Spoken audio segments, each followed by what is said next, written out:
Hello,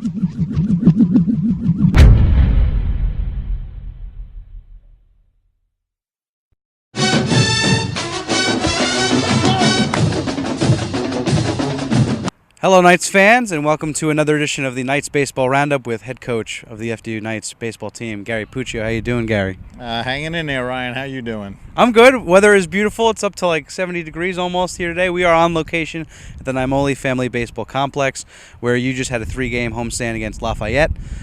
Before we get into that series, you wanted to introduce a new segment to our weekly show. It is the alumni question segment. Starting next week, we'd like to have alumni, because alumni send me questions every week anyway. So we want to try to use it and incorporate it into the show. So we're going to have an alumni question of the week each week. Just email me at my last name at fdu.edu, and hopefully we'll use your question. And we're going to try to come up with either a T-shirt or something to send to the alumni who gives us the question. First game of the series was tough to start a series, at home when a really complete pitching performance from the visitors. They combined for a 2-hit shutout. So give me some quick thoughts about that game. Yeah, we obviously didn't hit. It was just a bad afternoon for us. I mean, Lafayette obviously pitched extremely well. It was I'm probably saying his last name wrong, but Uhlich. And the kid pitched a hell of a game, did a real nice job against us.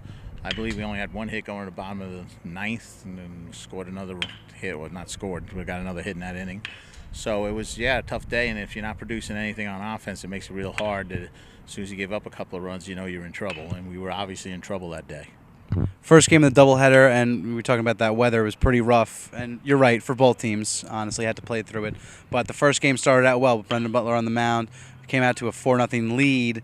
But then that was the last you'd score, and then Lafayette would rally back for the victory. So give me a couple thoughts about. Brendan in the second inning had bases loaded, nobody out, and pitched out that inning without giving up a run. It was outstanding.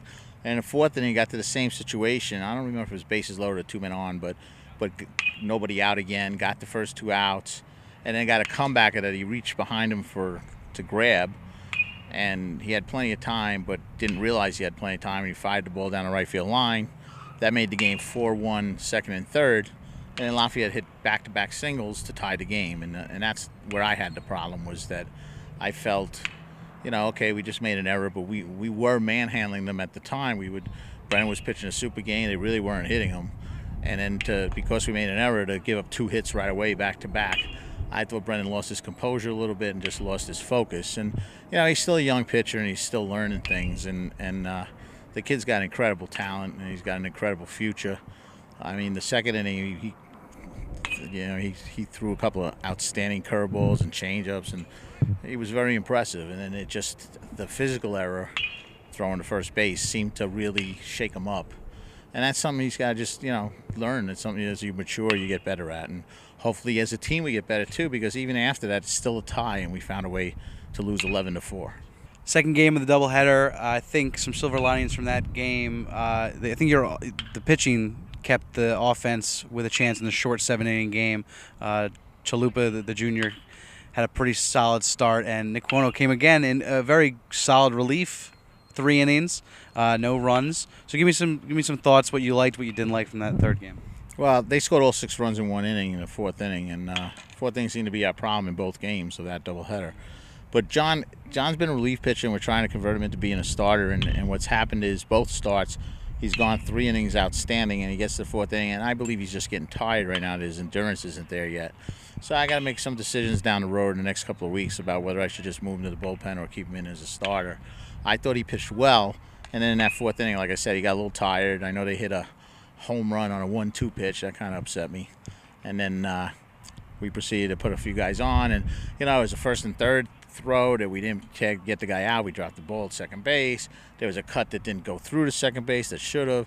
All those little things added up to a 6-run inning instead of maybe 2 runs or 3 runs. And obviously the way we were hitting all weekend, 6 runs became insurmountable. And now you have short week to practice here. You have a game tomorrow against St. John's traveling. That's going to be on ESPN3, that game. But just tell me about short weeks like that where you have such little time really to practice, what you guys are working on this week, and is there any benefit to 2-3 games between games? Yeah, this time of year, because they're non-conference games, I think the more you play, the more you get out of it. So, also for pitchers like Joe Flacco will start tomorrow. He didn't pitch all weekend. It gives him a chance to get some more innings under his belt as a freshman. So I always look at non-conference games almost as scrimmages. I know, you're trying to win and you want to win as many as you can, but it's also about finding things out. I mean, that's why I brought Ryan McGrath in on Friday when it was 4-0 and it ended up 8-0. But he needed to get some work in, and he struggled, and then the next day he pitched a scoreless inning. So sometimes you have to do a couple of things in a non-conference game just so that you can get more guys some at-bats and some innings pitched so that you're ready for the conference, which is what counts. I mean, basically your season's the 6 weeks of the conference. That's what counts. Now, this upcoming weekend after St. John's, you have a tournament with NJIT and Lehigh here at the Naimoli Complex. Just give us a little preview. You'll be facing both NJIT just once and Lehigh twice. They'll be playing each other as well here this weekend, but give us a little preview of the weekend series. Yeah, Lehigh we played twice down at Davidson. We split with them. I think we lost 4-2, and then we beat them 7-5. They're a good team, good hitting team, and very competitive. Should be a very competitive 2 games with them. New Jersey Tech, same thing. He's an independent team. We've always had some pretty good battles with him, so I expect it to be very competitive and tough baseball this weekend. And my final question is about your freshman, one of your newer recruits, Zach Tondi, had a pretty excellent weekend, going 333, and is leading the offense in a number of categories this season as a freshman, playing in every game, starting all but one. And we'll have Corbin Gapski with him in just a second. But give me some of your thoughts on how impressed you are with him so far. As good a hitter as he's been, and he's obviously done a great job hitting, he's even more impressive behind the plate. I think he's thrown out 60% of the runners already trying to run on him. He blocks. He just works hard behind the plate, whether it's men on base or not. He's just one of those kids that he reminds me of Kyle Weeks in that sense. That he just never takes a play off. He gives you his best effort all the time. He's shown he's been a quality hitter. He's shown he's hitting the clutch. I think he leads the team in RBIs right now. And, he's a freshman, and teams are going to catch up to him and find his weaknesses and things like that. That happens all the time. But this is a kid with a great future for us, and he's been absolutely outstanding both at the plate and behind the plate. All right, thank you for your time this week, Eric. Hopefully we'll have a couple of W's to talk about. Yeah, absolutely. Yeah, I hope so. Thanks, Coach. All right, good luck, and just in a second we'll have Corbin Gapski talking to Zach Tondi, and follow your Knights on FDUKnights.com as always. St. John's tomorrow and Lehigh and NJIT this weekend, and thanks for watching another edition of the Knights Baseball Roundup.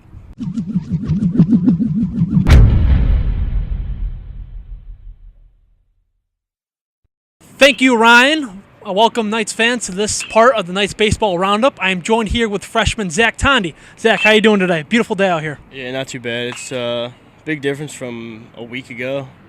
Cold weathers. Now it's beautiful outside. Don't even have to wear sleeves. Yeah. Baseball season's right around the corner. We are here. So, Zach, let's talk about your first year of college baseball. What's the experience been like, and how's it been different from high school? It's got to be different.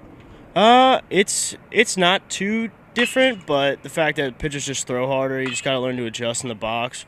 Behind the plate, it's not too bad. It's pretty much the same thing as high school, just catch the ball and throw it.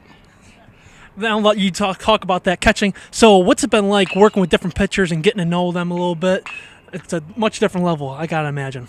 It was tough. Butler's was tough at first, but you just get acclimated to all of it. And then everybody pretty much hits their spots for the most part. So they're making my job a lot easier, especially with runners on base. And then people just like the upperclassmen, they're all leaders, and they help me out when I'm behind the plate, and they help me get acclimated to all their pitches. Yeah, and the veterans got to be helping you out a little bit because you feel comfortable. You're off to a hot start, leading team batting average, doing great behind the plate. So I got to ask you about your routine a little bit. What kind of routine do you get into before the games, and do you play with a certain mentality when you're playing as well? I usually play really angry towards everybody. Like the other team, I look at them as my enemy pretty much. No, I really don't have a routine. Just come out here, stretch, throw, get warmed up, and then just go behind the plate and do what I have to do. Okay.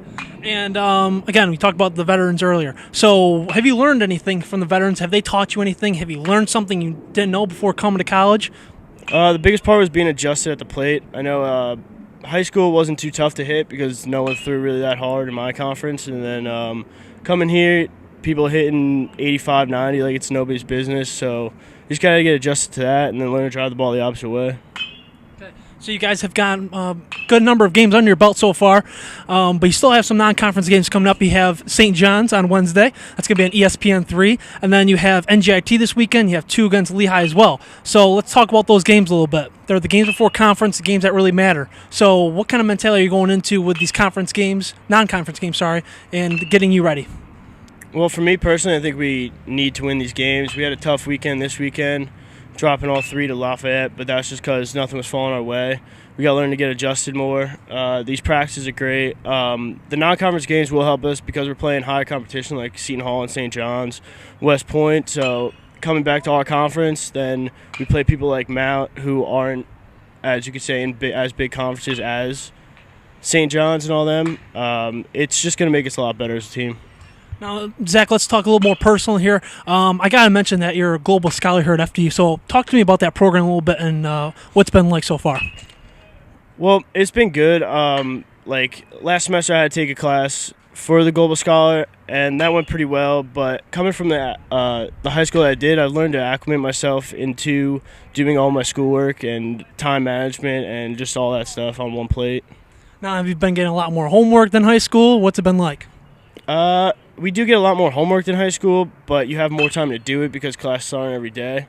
It hasn't been too difficult for me. My GPA has been pretty high, so I guess just high school has based me to be an academic kid and then an athlete. Now, fans, you got to make it out to Namoli Family Baseball Complex because Zach has one of the craziest walk-up songs, I think. It's hard rock. So I got to ask you, do you listen to that hard rock music when you're doing your homework? Does that help you concentrate? No, actually, when I do my homework, I usually listen to like country, but I usually listen to like hardcore, like that song's a day to remember. I usually listen to them when I work out or do anything athletic because it just kind of gets the blood flowing. There you go. Well, fans, I'm here with Zach Tondi, like I said, but every week watch tonight's baseball roundup with Brian and I, but also watch on ESPN3 on Wednesday. The Knights will take on St. John's. Also here at the Namoli Family Baseball Complex, the Knights will take on NJIT and Lehigh this weekend. Zach, thank you for your time. Thanks for sitting down with me and chatting with Corbin. Thank you. Have a great day. Nice work.